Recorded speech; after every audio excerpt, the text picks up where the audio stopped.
Alô, comunidade das redes sociais. Mais uma vez aqui para tratarmos de mais um tema. E hoje eu gostaria de dar continuidade ao tema que eu falei ontem a respeito do corpo da mulher, comparando com o corpo masculino. Eu tratei, de uma certa forma, da história do corpo. O corpo que já foi considerado de valor sagrado, principalmente o corpo da menina, da mulher, melhor dizendo, representando a terra, e o corpo masculino e o próprio órgão genital masculino representando o poder, principalmente na cultura helênica, na cultura grega, como o falo. Eu falei sobre isso do ponto de vista mítico, do ponto de vista da sociedade industrial capitalista, que constrói a ideia do corpo como máquina e do corpo como reprodução de mão de obra, no sentido do proletariado, que seria a prole vinda da mulher, o corpo como mercadoria única que o trabalhador tem na indústria, uma vez que o dono, os proprietários dos meios de produção possuem o capital e o trabalhador possui unicamente a sua força de trabalho. E falei também do corpo que se dilui na rede social, transformando-se em símbolo, signos, códigos e sinais. E uma vez que isso aconteceu, nós perdemos o corpo objetivamente, da maneira como nós o tínhamos no passado. Porque na rede social, ou seja, no capitalismo financeiro e no capitalismo de plataforma, o principal valor já não é mercadoria, e sim o dinheiro que gera dinheiro, e a principal mercadoria, o principal valor dentro da rede não são os produtos, somos nós. Mas nós na condição de avatares, na condição de corpos diluídos nos símbolos, códigos e sinais, porque houve hoje uma inflação da simbologia, uma inflação semiótica e uma perda da semântica, ou seja, as palavras significam cada vez menos as coisas que elas representam. Substituímos essas palavras da semântica mais plena por símbolos. Trocamos poucas palavras pelo sentido geral. Então, quando vamos falar, por exemplo, de assédio, isso a gente vive muito em escolas, tudo vira assédio. O que é assédio na lei? Assédio é quando uma pessoa se apropria do seu poder para impor condições sexuais a outras pessoas. Então, vamos supor que um professor se aproximasse de uma alunazinha, mesmo adolescente, quer namorar comigo? A menina não, acabou por aí. Não estou dizendo que um professor deve fazer isso. Um pai não envia filho para a escola para o professor pegar, ou a professora pegar. Mas mesmo nesta contradição, quando um homem chega para uma menina ou para uma mulher, quer namorar comigo? E ela diz não, isso é pedido de namoro. Não é assédio. Até porque toda relação social, você precisa assediar o outro, ir até ele. Mas o assédio sexual na lei seria assim: quer namorar comigo? Não, então eu vou te dar nota baixa. Ou ameaçar, ou insinuar isso. Então nós precisamos usar as palavras certas para as coisas certas. É errado um homem pedir uma adolescente namoro? Na condição de professor, com certeza. Mas precisamos achar a palavra certa para identificar. Porque quando a gente usa a palavra errada, ou muitas palavras erradas, isso se volta contra a gente. Aí vai chegar um dia que uma professora vai chegar para uma menina e vai falar assim: olha como você está bonita. Assédio. Por quê? Porque nós passamos a usar palavras erradas. Mas isso acontece hoje porque houve uma inflação dos símbolos. E os símbolos nem sempre têm relação direta com os significados.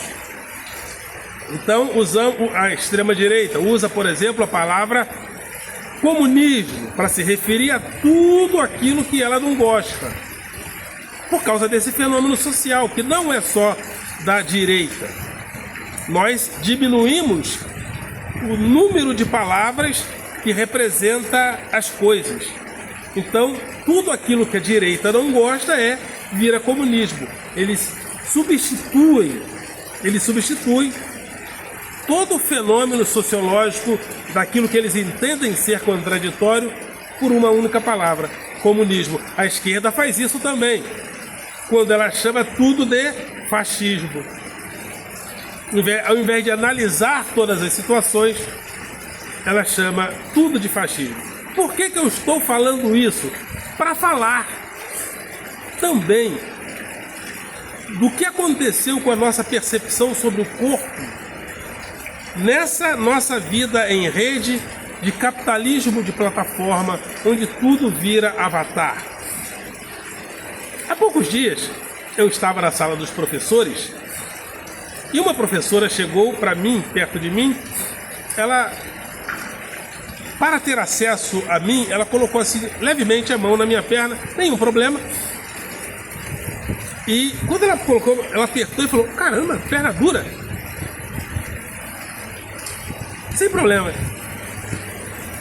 Porém, isso eu considerei normal porque eu sou um homem. Nós não temos histórico de interpretação de assédio quando uma mulher toca nas pernas de um homem, mesmo tocando levemente, sem nenhuma pretensão. Mas nós construímos um imaginário de que um homem fazer isso é abusivo. Isso acontece. Por que acontece? Porque isso faz parte da história do corpo. O corpo feminino tem uma história. O corpo masculino tem uma história. Estamos construindo uma nova história. O corpo LGBT, ou o corpo da sexualidade híbrida. Então, faz parte da história do corpo essa ideia de que ao uma mulher tocar na perna de um homem, não há problema. Mas faz parte da história do corpo um homem tocar nas pernas de uma mulher e isso ser considerado assédio. Outro exemplo. Hoje em dia, se um homem beijar uma mulher à força, isso é considerado estupro. Mas em tempos recentes, isso não era estupro. O mocinho da novela beijava a mocinha à força. Na primeira versão da novela Cabocla, o ator fazendo um personagem, Roberto Bonfim, beijou... na novela Paraíso, o Terêncio, lá na primeira versão da novela Paraíso, beijou a Maria à força. A Maria gostava do Zeca, né? O personagem principal da trama. Ela deu um tapa na cara dele e falou: você me dá nojo. Mas isso não era por nós considerado estupro.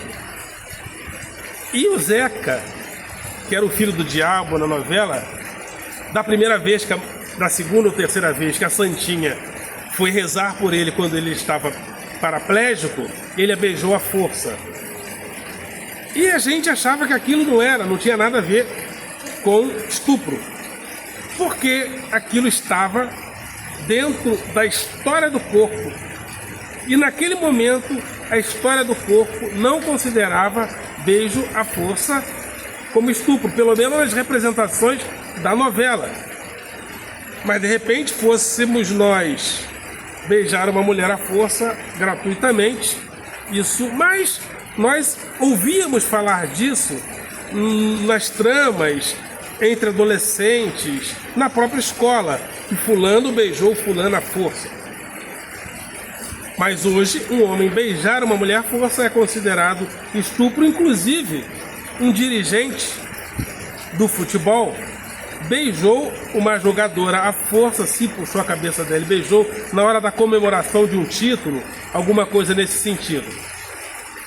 Pelo que eu percebi, a princípio ela riu, achou engraçado, porque às vezes existe isso também, ou pelo menos existia no esporte, de você beijar uma pessoa à força no rosto ou na boca na hora da comemoração. Mas aquilo passou a ser considerado inadequado, ele foi punido, e eu acho que o principal erro dele foi querer negar ou querer justificar. Mas se uma mulher beijar a gente à força, principalmente se ela for bonita, nós não vamos à delegacia falar que isso é estupro, porque não faz parte da história do corpo esse tipo de interpretação da nossa parte. Não faz parte. Nos coletivos, por exemplo, nos ônibus, trens e metrôs lotados da vida, existe aquele tipo de intromissão inadequada de muitos homens em relação às mulheres. Nós que somos homens sabemos que isso não parte só de nós. Já aconteceu comigo de uma mulher passar comigo na rua e botar a mão exatamente lá. Aconteceu já umas 3 vezes. Eu vou à delegacia falar que fui assediado, que fui estuprado? Não. Por quê? Porque na nossa percepção, e na percepção da maioria, não faz parte da história do corpo chegar à conclusão de que uma mulher estuprou um homem. Mas faz parte da história do corpo entender que uma mulher foi estuprada por um homem. E isso acontece também por causa de um valor, e eu cheguei a citar isso no vídeo passado, que nós compreendemos com o tempo, de que o corpo da mulher é não somente um mistério dos deuses, porque o corpo masculino, feminino e a natureza de um modo geral era considerado dessa maneira. Mas como nós fomos afetados pela cultura judaico-cristã, e a cultura judaico-cristã, em termos de moral, ela superou a cultura greco-romana, do ponto de vista cristão, ético e moral. Do ponto de vista ético e moral, nós somos muito cristãos. Nós passamos a considerar o corpo da mulher, porque uma vez que nós somos uma cultura judaico-cristã, somos também uma cultura semítica cristã, ou semítica judaico-cristã. E entre os semitas, o corpo da mulher era uma espécie de templo para que o homem fizesse a sua iniciação, para que o homem se realizasse naquele corpo sagrado, que daria a ele uma prole, que daria a ele filhos. E quando uma mulher não tinha a expectativa de ter filhos, naquela sociedade judaica, por exemplo, aquilo era a morte social. Então Ana, mãe do profeta Samuel, antes dela poder ter filhos, que Deus teria dado a ela a fertilidade necessária, ela disse: Senhor, me dê um filho, senão eu morrerei. Essa expectativa de que o corpo feminino é sagrado, não só na cultura judaico-cristã, mas dentro dos mistérios de vários povos que entendiam que a mulher representa a mãe, terra, que é sagrada. Então o corpo feminino passou a ser considerado esse lugar sagrado. E mesmo não tendo relação sociológica direta com a prática do sagrado como antigamente, essa ancestralidade ficou em nós. Segundo Jung, no seu inconsciente coletivo, muitas coisas que nós entendemos, fazemos e muitos comportamentos que nós temos são oriundos dos ancestrais. Trazemos certas coisas da ancestralidade. E como trazemos determinadas coisas da ancestralidade, não sabemos sequer explicá-las, porque ela está registrada em nós. A ancestralidade está registrada em nós. E dentro desse registro ficou também essa ideia de que ao vermos o corpo de uma mulher, vemos algo sagrado. E se é sagrado, é intocável. Não toque nisto que é sagrado.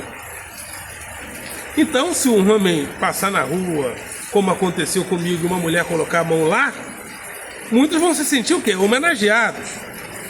Porque o corpo masculino, muito embora deva ser respeitado, eu creio que muitos homens ficarão injuriados se isso acontecer, ou se já aconteceu, mas não há expectativa sociológica de que o corpo humano masculino é sagrado.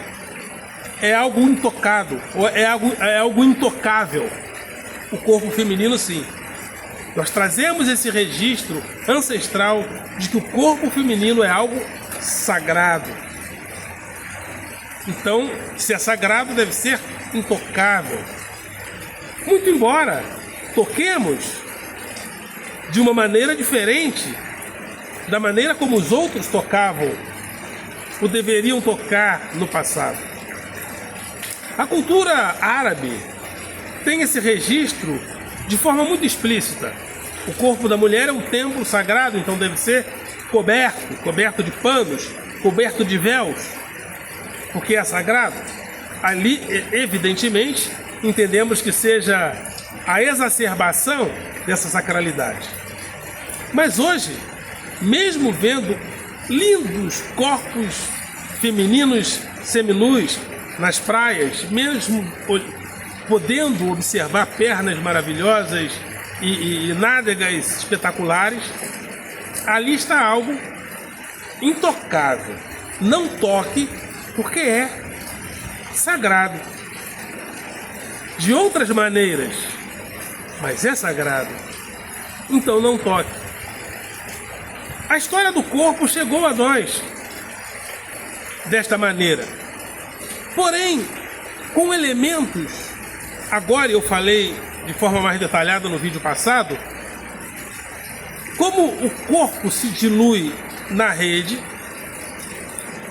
e o capitalismo de plataforma, semiótico e financeiro, ele tem um capitalismo de imagens, sobretudo, de palavras, de menos palavras e de muitas imagens.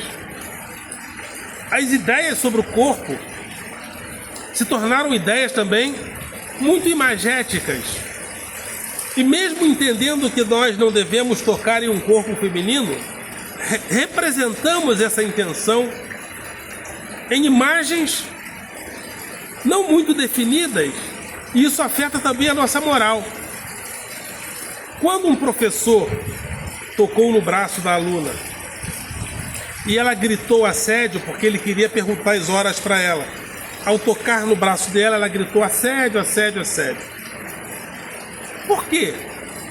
Porque no capitalismo semiótico de plataforma, onde as imagens se diluem na rede, nós perdemos o corpo e perdemos parte da ética que orientava o corpo. Na primeira ética sagrada, o corpo não podia ser tocado de forma aleatória, porque ele é sagrado. É aqui. Em um segundo momento, esse corpo deveria ser considerado um corpo reprodutor, um corpo que é mercadoria, que reproduz mão de obra, de preferência mão de obra barata. E num terceiro momento, este corpo se dilui na rede. Naquele momento tínhamos éticas mais específicas para representar o corpo. Agora, tocou no braço tarado, por quê?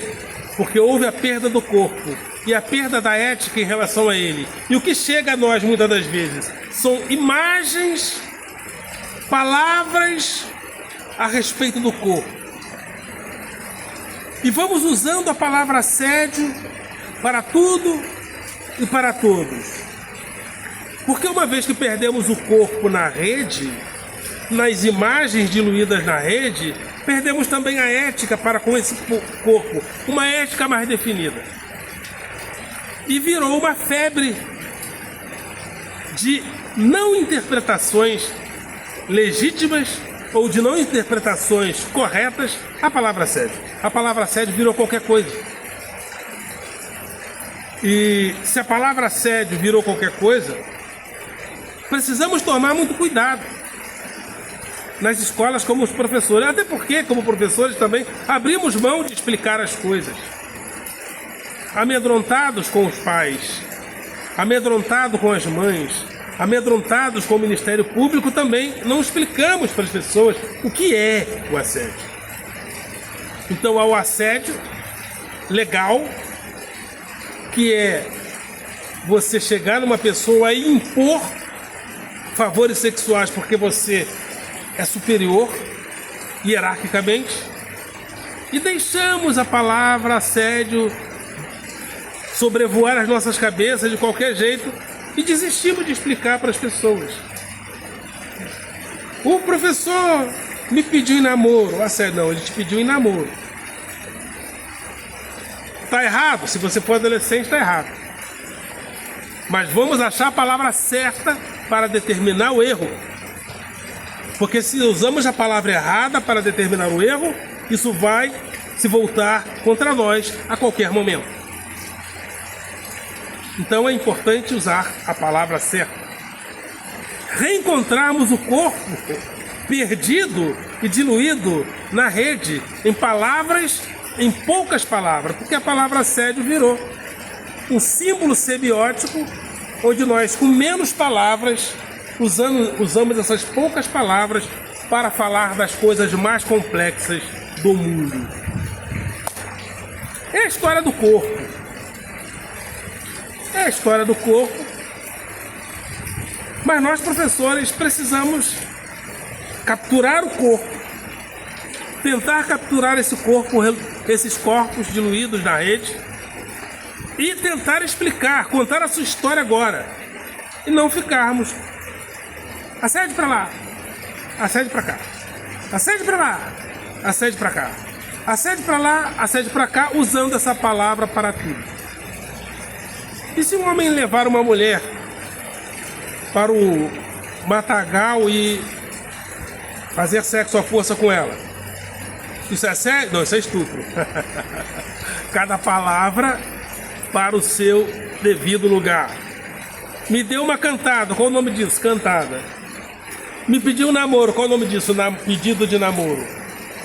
Ah, mas está errado, então vamos encontrar a palavra certa para determinar o erro. E não ficar usando a palavra assédio para tudo e para todos. Ok, galera? Vocês são do coração.